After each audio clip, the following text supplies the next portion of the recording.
사람이 새로이 아내를 맞이하였으면 그를 군대로 내보내지 말 것이요 아무 직무도 그에게 맡기지 말 것이며 그는 1년 동안 한가하게 집에 있으면서 그가 맞이한 아내를 즐겁게 할지니라. 사람이 맷돌이나 그 윗짝을 전당 잡지 말지니 이는 그 생명을 전당 잡음이니라. 사람이 자기 형제 곧 이스라엘 자손 중 한 사람을 유인하여 종으로 삼거나 판 것이 발견되면 그 유인한 자를 죽일지니 이같이 하여 너희 중에서 악을 제할지니라. 너는 나병에 대하여 삼가서 레위 사람 제사장들이 너희에게 가르치는 대로 내가 힘써 다 지켜 행하되 너희는 내가 그들에게 명령한 대로 지켜 행하라. 너희는 애굽에서 나오는 길에서 내 하나님 여호와께서 미리암에게 행하신 일을 기억할지니라. 내 이웃에게 무엇을 구워줄 때 너는 그의 집에 들어가서 전당물을 취하지 말고 너는 밖에 서 있고 내게 구우는 자가 전당물을 밖으로 가지고 나와서 내게 줄 것이며 그가 가난한 자이면 너는 그의 전당물을 가지고 자지 말고 해질 때 그 전당물을 반드시 그에게 돌려줄 것이라. 그리하면 그가 그 옷을 입고 자며 너를 위하여 축복하리니 그 일이 내 하나님 여호와 앞에서 내 공의로움이 되리라.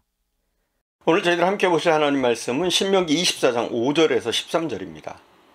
우리가 지난 시간부터 하나님의 약자에 대한 관심을 살펴봤습니다. 지난 시간 이혼에 대한 규정을 살펴봤습니다.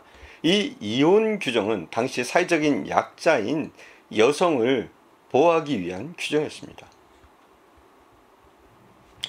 오늘은 약자인 채무자를 보호하기 위한 규정입니다. 6절을 봉독하겠습니다.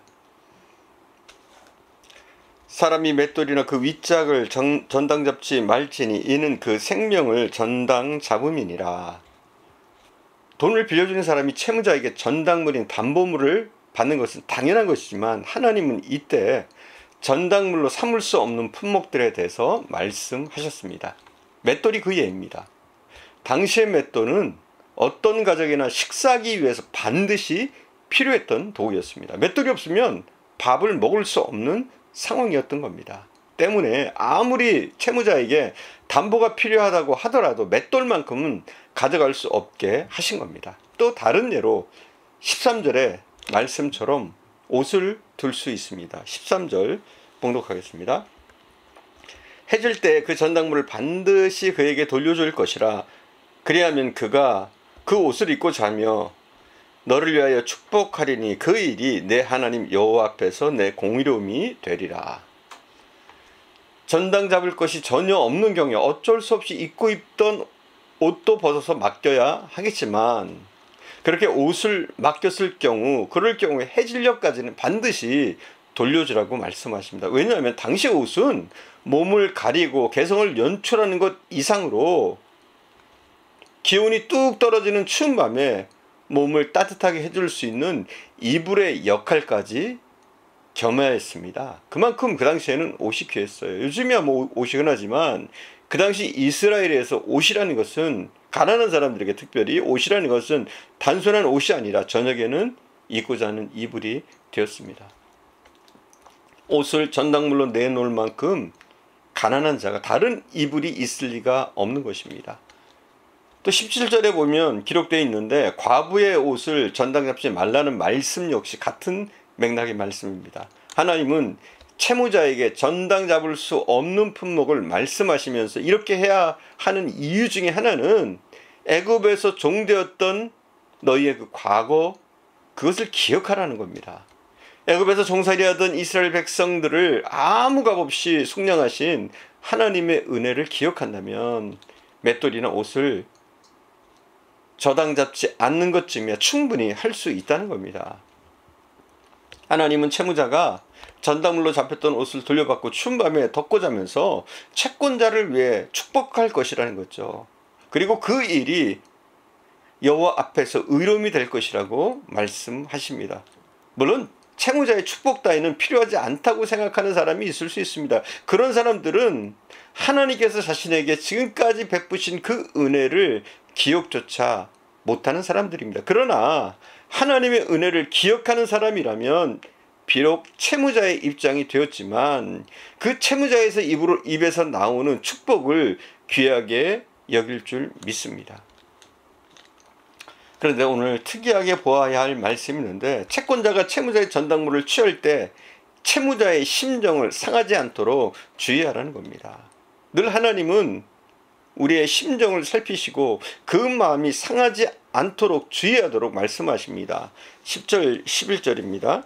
내 이웃에게 무엇을 구워줄 때에 너는 그 집에 들어가서 전당물을 취하지 말고 너는 밖에 서 있고 내게 꾸는 자가 전당물을 밖으로 가지고 나와 내게 줄 것이며, 채권자는 채무자의 빈궁함과 곤란을 살피는 것뿐만 아니라 채무자가 갖는 심적 상태까지 살피라는 말씀입니다. 채무자가 전당물로 잡히는 물건은 어떤 것이든지 손때가 묻은 것이고 나름대로 그 집에서 귀하게 여기던 것입니다. 그러니 어떤 이유로 빚을 졌든 간에 아끼던 것을 내주고 싶지 않은 것을 내줄 때는 매우 마음이 상하는 일입니다. 이때 채권자가 전지물에 대한 권리가 있다고 해서 함부로 그 집에 들어가 직접 취한다면 채무자는 더더욱 마음이 상하고 자존심마저 상하게 됩니다. 빚지는 것도 고통스러운데 사람에게 채권자의 이러한 행동은 심각한 고통을 안겨주는 것입니다. 하나님은 채무자의 불안정한 심리적 동요까지 염려하시면서 채권자에게는 그를 보호할 의무가 있음을 말씀하셨습니다. 아마도 여러분은 채무자의 곤란한 형편만 아니라 그 감정까지 보호하라는 말씀을 처음 들었을 수도 있을 겁니다. 그만큼 본문은 오늘 우리들이 적용해야 하는 말씀입니다. 하나님 밖에 있는 사람들은 사실 상관없는 이야기일 수도 있습니다. 자기의 유익과 이득을 위해서 사는 사람들이 채무자에게 무슨 그런 보호의 의무를 지려고 하겠습니까? 오직 하나님을 믿는 우리 그리스도인들이 이러한 채무자 보호의 의무를 질 수 있어야 합니다. 본문에 나오지는 않았지만 하나님은 이 외에도 하나님의 백성들이 채무관계를 맺을 때 이행해야 될 조항들을 말씀하셨습니다. 대표적인 것이 가난한 사람의 재정적인 궁핍에 대해서 관대하게 대하라는 겁니다. 일전에 우리가 살펴봤듯이 신명기 23장 19절에 이렇게 말씀합니다. 내가 형제에게 꾸이거든 이자를 취하지 말지니 곧 돈의 이자나 식물의 이자나 무릇 이자를 낼 만한 것에 이자를 취하지 말 것이다. 형제에게, 동포에게 돈을 구워준다든지 물건을 구워줄 때 그 이자를 취하지 말라는 거예요. 그러나 하나님은 타국인에게 이자를 받아도 된다고 하셨습니다. 그러나 형제에게는 이자를 받지 말라고, 그렇게 하지 말라고 명령하셨습니다. 만약 이자를 취하지 않으면 어떤 복을 주시냐? 내가 들어가서 얻을 땅에서 내 손으로 하는 범사에 복을 내리시리라. 이자를 받지 않으면 하나님이 대신 이자를 내주신다는 거예요. 이자를 받지 않으면 하나님이 내 손으로 하는 모든 것, 범사에 복을 내리시라 말씀합니다. 개인주의적이고 이기적인 오늘의 세태로는 도무지 이해할 수도 받아들일 수도 없는 일인 겁니다. 오직 믿음의 사람만 받아들일 수 있습니다. 우리가 연약한 자를 보살피고 그에게 무엇인가를 구워줬지만 그 이자를 취하지 않을 때 하나님이 대신 갚으신다는 겁니다.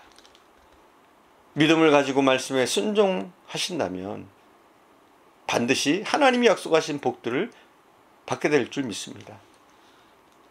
사랑하는 여러분, 우리는 할 수만 있다면 연약한 자들을 늘 보살피고 그들을 물질적으로나 우리 행동으로만 할 뿐만 아니라 우리의 심정적으로 그들의 감정까지 살필 수 있는 그런 섬세한 마음이 필요한 줄 믿습니다. 물론 이것이 쉬운 것은 아닙니다. 하지만 하나님은 우리 믿는 사람에게 이러한 것들을 요구하고 계십니다. 기도하겠습니다. 사랑하는 주님, 우리 마음속에 연약한 자들, 또 우리에게 너무나 가난해서 무엇인가를 꿀 수밖에 없는 그런 자들의 삶을 우리가 이해하게 하시고 혹시 그들에게 무엇인가를 구워줄지라도 우리가 그들의 마음을 헤아려서 마음이 상하지 않도록 그들이 고통받지 않도록 우리가 도울 수 있도록 인도하시기를 원합니다.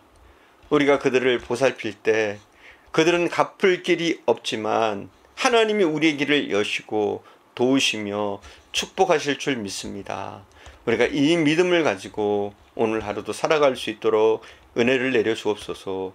오늘도 함께 하신 주님께 감사드리며 우리 구주 예수님의 이름으로 기도드립니다. 아멘.